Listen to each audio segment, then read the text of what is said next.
semuanya ditujukan dan bermuara ke tujuan yang sama, yaitu untuk mempercepat penurunan stunting. Itu kita lakukan dengan lebih terintegrasi lagi, dengan lebih terakselerasi lagi, lebih cepat lagi melalui quick win. Jadi selama ini kita telah melaksanakan pendewasaan usia perkawinan, kita telah melaksanakan percepatan penurunan stunting, kita telah melakukan pendampingan keluarga resiko stunting, kemudian kita telah melaksanakan kegiatan sekolah orang tua hebat atau SOTH. Kita juga telah melaksanakan BKR, bina keluarga remaja, bina keluarga balita, bina keluarga lansia, dan juga kita melakukan pembinaan remaja putus sekolah.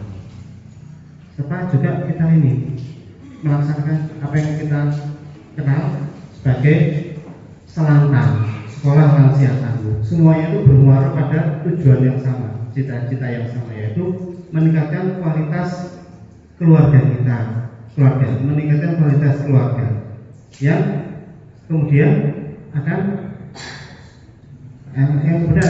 bisa kita arahkan untuk meningkatkan kualitas generasi muda kita, di mana stunting adalah isu utama yang selama ini harus kita hadapi sampai tuntas. Nah, namun ibu sekalian, selama kita berjuang untuk mengatasi stunting, sudah cukup puji syukur ibu, banyak keberhasilan yang kita capai dalam mengatasi stunting. Stunting makin turun. Namun masih ada.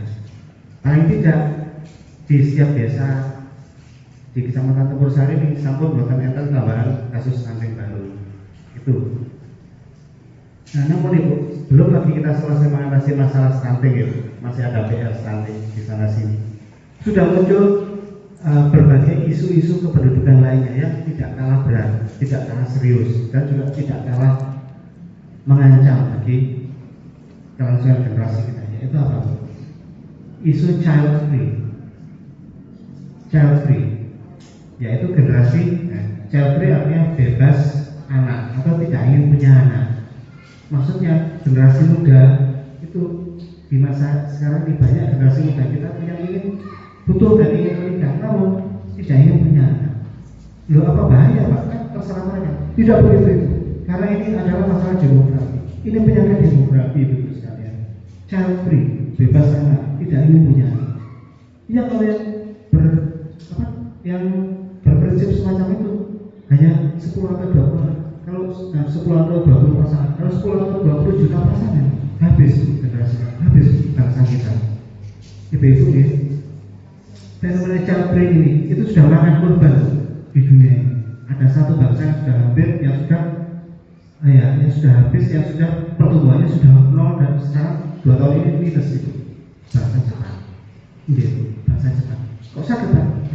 Karena banyak sekali fenomena child free di sana, dan sepertinya pemerintahnya gagal untuk kesulitan untuk mengatasi isu tersebut. Buktinya selama 2 tahun terakhir pertumbuhan penduduk Jepang 2 tahun yang lalu 0% Bu. Jadi tahun 2008 jumlah pertumbuhan penduduk di negara itu 0. Tahun kemarin minus Bu. Jadi yang lahir misalnya yang meninggal 100 ya, meninggal secara normal misalnya 100 orang, yang lahir cuma 70 orang. Tahun berikutnya tahun sekarang minusnya lebih tinggi lagi. Itu bahayanya dari child free. Itu fenomena yang selama ini kita tidak perhatikan secara serius. Dan Jepang sudah kesulitan mengatasi penurunan demografinya. Sudah gitu ada bangsa lagi yang mulai jadi korban dari child free, Korea Selatan meninggal. Dan ada sejumlah negara Eropa lainnya, Jerman sudah 0 pertumbuhan penduduknya. Kalau sudah 0 itu pemerintahnya berkeringat dingin. Karena apa? Kalau sudah pertumbuhan penduduk 0, tahun depan jangan harap naik, minus ya. Kok begitu? Ya, tren demografinya di dunia ini demikian. Karena apa? Karena tantangan ekonomi, tantangan hidup di zaman modern ini, di zaman era digital ini makin berat. Itu salah satu faktor yang menyebabkan munculnya tren child free di generasi muda kita. Bayangkan generasi muda kita, generasi yang produktif gitu, usia subur, tapi mereka tidak ingin punya anak karena merasa betapa beratnya beban hidup saya ya, untuk menghidupi diri sendiri dan pasangan saja sudah sulit. Nanti kalau saya punya anak, kasihan anak saya gitu. Padahal itu saya menyambut baik bahwa kita yang ada di sini nanti memberikan pemahaman yang baik, yang betul tentang makanan-makanan bergizi yang dibutuhkan sesuai dengan usia. Jadi kalau kita yang masih muda dikasih arneng, anak-anak kurang sehat. Nah kita bisa lah, tubuhnya kotor. Belum. Ada tahapan kapan memang harus diberi asupan seperti itu. Nah ini jadi pekerjaan kita nanti menjelaskan. Nah kehadiran saya diundang itu langsung berpikir apa sih saya bisa bermanfaat dari saya di sini. Terus terang memang anak-anak itu banyak usia sekolah, terutama anak kelompok pemain 2 sampai 4 tahun yang akan menikah di usia TK.